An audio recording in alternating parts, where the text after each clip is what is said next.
very strong one because we're working on our chest and back body. I would suggest maybe doing a quick round of the shoulders first to begin. So we're actually going to begin in puppy pose. Now to begin in puppy pose, you're going to come onto all fours. Spread your legs slightly a little bit wider than your hip width and bring your arms out more to the extended plank version.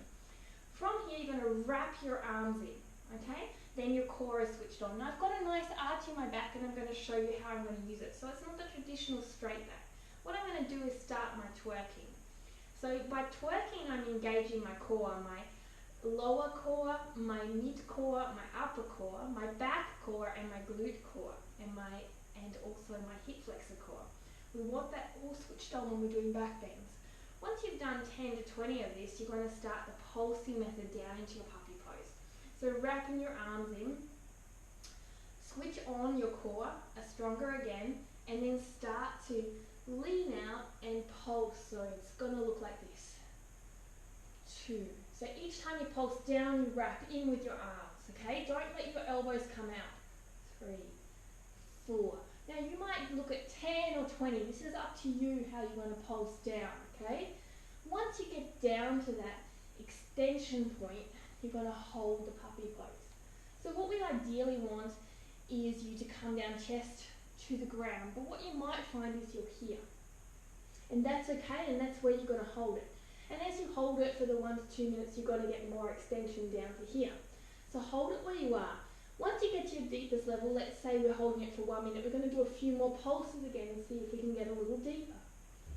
And then we're going to hold it again. So you might want to do 1 minute holds and 10 pulses. And once you get down, you're probably going to have your head onto the ground to begin with.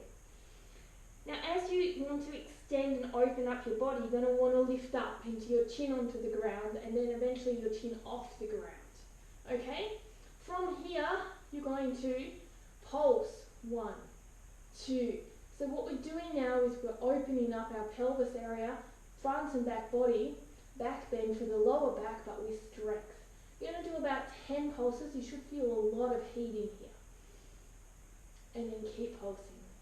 So eventually what you're going to do is come down. Once you're in this position now, after the 10 pulses, you can come out at any time by pulling yourself forward and down. So we're not taking away any of the back bend work.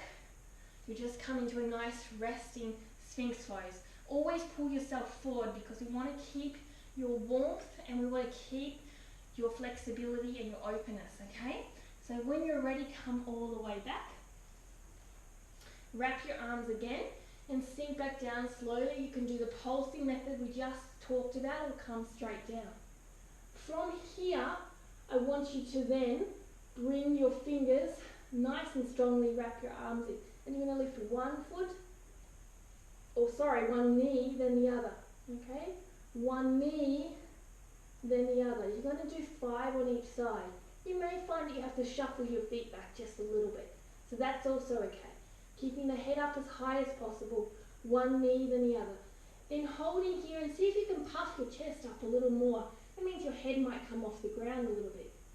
From here, you're going to then try 2 knees then the other for 10 reps, nice and slow and controlled. Once you've done the 10 reps there, take a break if you need and pull forward. If you still have the awareness, your body is still wrapping your arms in, you've got no lower back pain, keep going. From here, you're going to bring yourself up straight and pulse onto your toes for 10. And then when you've done that, you're going to slowly bring your knees down, slowly lift up and pull forward into your sphinx pose.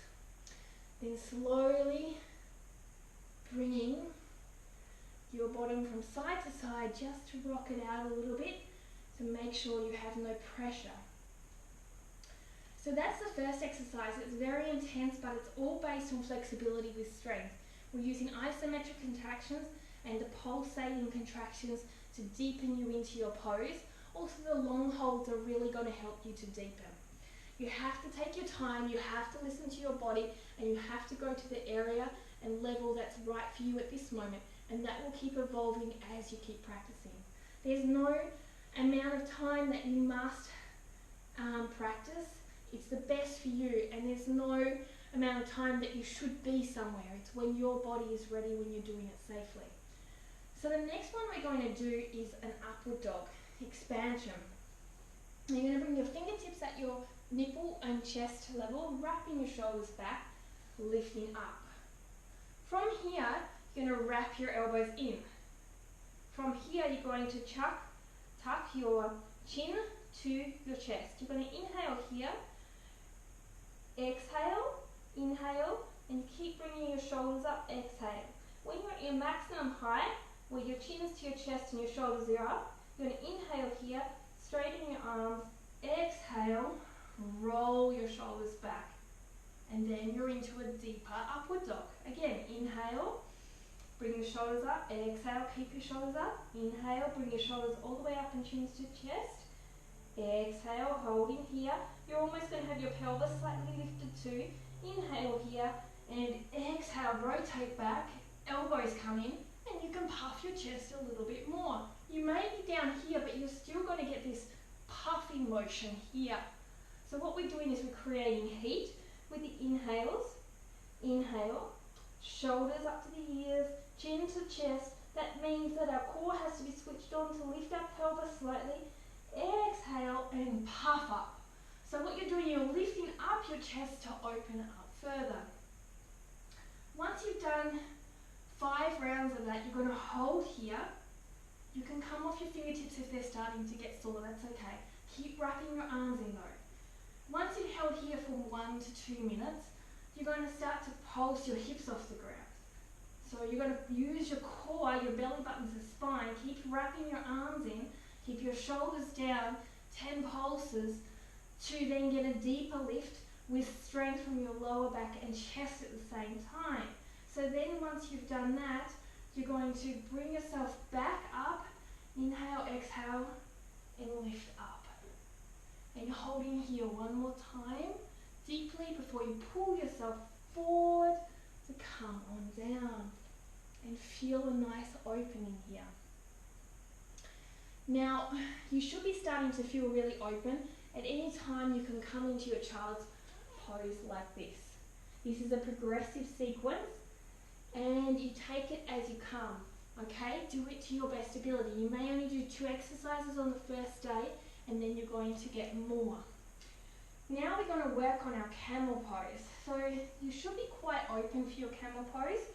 You're going to inhale here, exhale. You're going to pull in your mulambanda, your navel to spine. Inhale here, exhale. Drop your shoulders, open your chest and collarbone. Bring in your shoulder blades into your spine. Inhale here and exhale, switching on your glutes, pulling your legs into the hip sockets. That's before you even start. Then from here you're going to inhale, exhale, puff up your chest.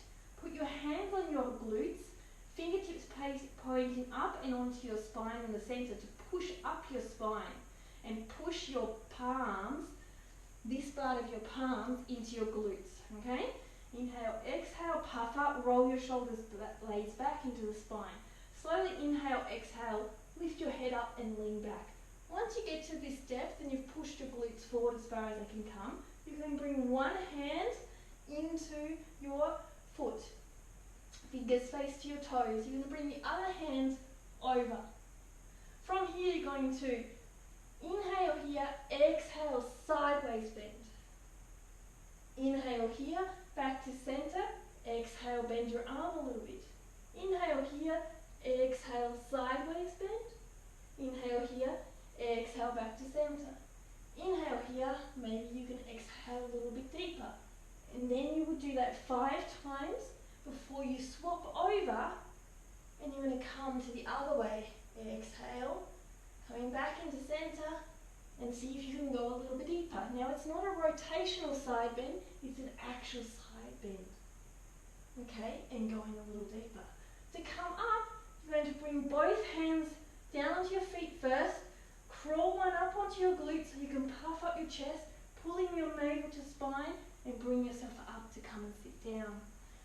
So you're going to do 5 on each side and see how deep you can get. What it's going to help you to do is come into your deepest camel. You can eventually start to practice your deepest camel from this as you warm up safely with strength from your core, front and back body, core and glutes.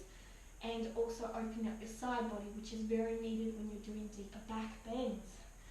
So from here, we're going to now open up our wheel. It's only going to be 10 repetitions of this. So you're going to inhale here, hands come onto the ground around your shoulder height. Okay, make sure that your back is warm enough for this and your shoulders should be too, but be gentle. Inhale here. You're going to bring your elbows into center. You're going to switch on your belly button to spine, lift up. Inhale here, rolling up onto the top of the head. Bring your elbows back in again. Inhale up. Okay. Once you have this, you can turn your feet out slightly if you need. Once you're at your center, you're going to inhale, exhale, rock to one way. Inhale, exhale, rock the other way. Inhale to center, exhale to the full length. Inhale to center, exhale. So you're going to get a wrist extension and a shoulder extension. You're going to get a chest lift and you're also going to get a joint strengthener. So you're going to do 10 rocks. So it's going to be like this. 1, 2, and when you've done your 10, you slowly bring your head back down, bring your elbows in, and rolling all the way down. If you need to, you can bring your knees into the chest and rock them to one side if you feel like your lower back needs a break, just to release any tension that you may have. And slowly coming up. So, one more pose to do to open yourself right up and your shoulders is your bow pose. So you're going to come down and you're going to grab your ankles. From here you're going to switch on your feet to protect your knees. So not pointed, we're going to turn our toes down. You're going to keep your legs and inner thighs working by bringing them together. You're going to roll your shoulders back. You're going to inhale here, exhale up. Now you're going to keep your knees off the ground as well as your chest. So we don't want them down, we want them up a little bit. Inhale down, keep them up, exhale up. Roll your shoulders back. Inhale down, you're going to do 10 reps. Exhale up. From here, after you've done 10, you're going to inhale down and exhale up for 1 minute hold. Okay, you can start at 30 seconds or even 20 seconds if you need. So what we want to do is build strength and flexibility. Your thighs will burn, your core will burn, but we want no pain in your lower back. And finally, to open yourself up, you're going to come around grabbing your foot. If you cannot grab your foot, remember you have your strap. So you've got your strap here, and you're going to grab the other leg, okay? Now, if you can grab your foot, grab your foot. So you're going to grab your foot here, you're going to inhale here, and you're going to exhale up. Inhale down, exhale up. And you're going to do 6 repetitions each side. And then you should be definitely very warm and very open with strength with your back, body, chest, okay, and shoulders, of course, and side body. Thank you for joining me for day 2. Namaste.